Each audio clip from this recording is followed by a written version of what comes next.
Parade ground को खाली कराने के फरमान पर हंगामा, व्यापारियों के समर्थन में उतरा विपक्ष। कानपुर के ऐतिहासिक परेड मैदान में सालों से सजने वाले बाजार पर अब संकट के बादल मंडरा रहे हैं। नगर निगम द्वारा दुकानदारों को 2 दिन के भीतर मैदान खाली करने के अल्टीमेटम ने सियासी तूल पकड़ लिया है। इस मुद्दे पर अब व्यापारी संगठनों के साथ साथ कांग्रेस और समाजवादी पार्टी के नेता भी लामबंद हो गए। कल नगर निगम की गाड़ियों ने परेड मैदान में मुनादी करवाई कि व्यापारी अपना सामान हटा लें, वरना निगम जबरन कार्रवाई करेगा। इस तुगलकी फरमान के खिलाफ आज व्यापारियों ने एक बड़ी बैठक की, जिसमें विपक्षी दलों के दिग्गज नेता भी शामिल हुए। नेताओं का दावा है कि यहाँ 150 साल से रामलीला और जुलूस ए मोहम्मदी जैसी परंपराएं निभाई जा रही हैं। पिछले 100 सालों से यहाँ पर गरीबों का बाजार लगता आ रहा है। कॉन्फ्रेंस में वक्ताओं ने नगर निगम के दावों को खारिज करते हुए कहा कि यह जगह निगम की लिस्ट में पार्क के रूप में दर्ज ही नहीं है।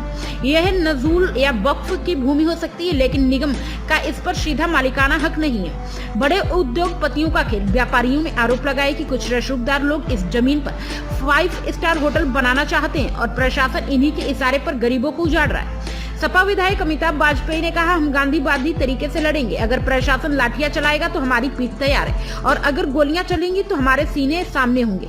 हम अपनी परंपराओं और आजीविका के साथ खिलवाड़ नहीं होने देंगे। प्राइम संदेश न्यूज से संवाददाता अफजाल हुसैन की रिपोर्ट। कल एक तुगलकी फरमान जारी हुआ। नगर निगम की गाड़ी आई, माइक लगा करके पीछे 40-50 उनके वो जो अनधिकृत सेना उनके पास है वो लेकर के आए। गरीबों की इस बाजार, जिसमें दुकानदार भी गरीब है और ग्राहक भी गरीब आता है, उसके अंदर आकर के मैदान में उन्होंने सबको धमकाया कि 2 दिन के अंदर अपना सामान उठा लीजिए, वरना हम उठा ले जाएंगे, उसकी जिम्मेदारी आपकी होगी। हम लोग कल ही मौके पर पहुंचे, तब तक वो लोग निकल गए थे। जो ये इनकी मंशा है, ये पहले भी ऐसे कुत्सित प्रयास इस बाजार के साथ में हुए हैं। ये लोग नगर निगम का पार्क बताते हैं। हम सब मीडिया के सामने दावा करते हैं कि नगर निगम के पार्क की सूची में ये जगह नहीं लिखी है। ये डिस्प्यूट है। कुछ लोग कहते हैं कि ये नजूल की भूमि है, कुछ लोग कहते हैं वक्फ की भूमि है, पर जो भी है ये नगर निगम की भूमि नहीं है। और फिर कोई भूमि हो, हम लोग अपनी परंपराओं का सम्मान करते हैं। यहाँ 150 साल से रामलीला होती आई है। यहाँ पर जुलूस ए मोहम्मदी निकलता है, यहाँ से हिंदू मुस्लिम कन्याओं का विवाह होता है, बहुत सारे धार्मिक सामाजिक कार्यक्रम होते हैं और यहाँ बाजार लगती है। ये सारे हमारी लंबे समय की परंपरा का हिस्सा है। रामलीला भी 150 साल चल रही है, बाजार भी लगभग 100 साल अधिक समय से लग रही है। ये हमारी परंपराओं का हिस्सा है।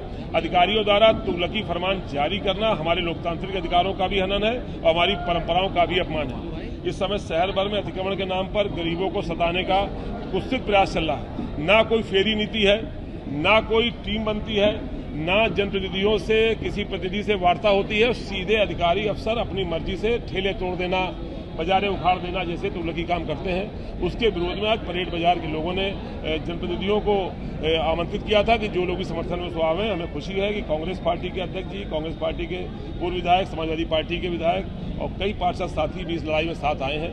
हमें उम्मीद है कि अधिकारियों को अपना तुगलकी फरमान वापस लेना पड़ेगा, अन्यथा की स्थिति में हम लोग इस लड़ाई को लंबे समय तक लड़ने की तैयारी बना रहे हैं। अगर वापस नहीं होता तो किस तरीके से आप लोग? हम लोग गांधी को मानने वाले लोग हैं। लाठियां उनके पास है, लाठी मारेंगे तो पीठ हमारे पास है, गोलियां उनके पास हैं, उसके खाने के लिए छातियां हमारे पास है।